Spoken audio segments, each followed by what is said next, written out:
কাফনের কাপড় এবং একটা গোলাপ জল আমার বাসায় রেখে গেছে।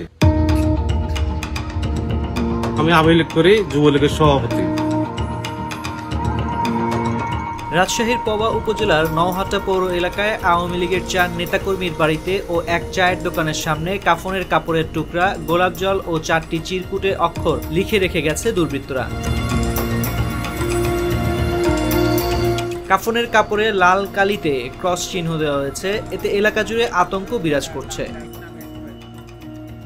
কাফনের কাপড় এবং একটা গোলাপ জল আমার বাসায় রেখে গেছে। আমি আওয়ামী লীগ করি, যুবলীগের সভাপতি। আমার তো জীবনের একটা নিরাপত্তা আছে যে কখন কি হয় না হয়। শুধু আমার এলাকায় না, প্রত্যেকটা এলাকায় প্রত্যেকটা বাড়ি বাড়ি এটা দিয়ে গেছে, প্রত্যেকটা বাড়িতেই। সোমবার দিনগত রাতে কে বা কারা এগুলো রেখে যায়।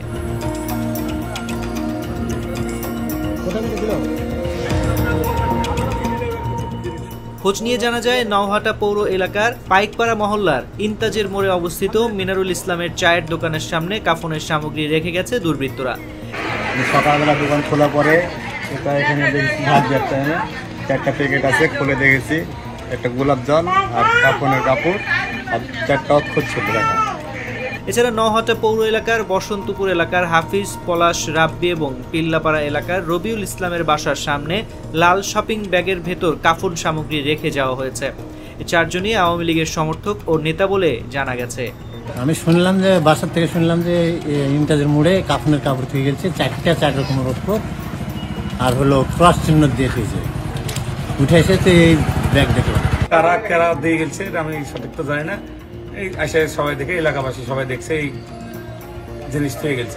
এ বিষয়ে উপজেলা নির্বাহী কর্মকর্তা আবু সালে মোহাম্মদ হাসনাত বলেন, বিষয়টি আমাদের নজরে এসেছে। কে বা কারা কাফনের কাপড় দিয়ে এলাকায় আতঙ্ক সৃষ্টি করছে তা উদ্ঘাটনে কাজ চলমান। এলাকাবাসীকে আতঙ্কিত না হয়ে ধৈর্য ধারণের অনুরোধ করা হয়েছে।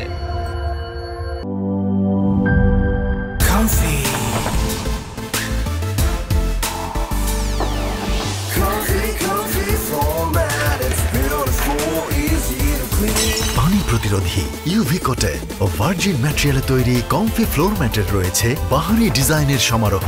কমফি ফ্লোর ম্যাট, মেঝেতে আধুনিকতার ছোঁয়া।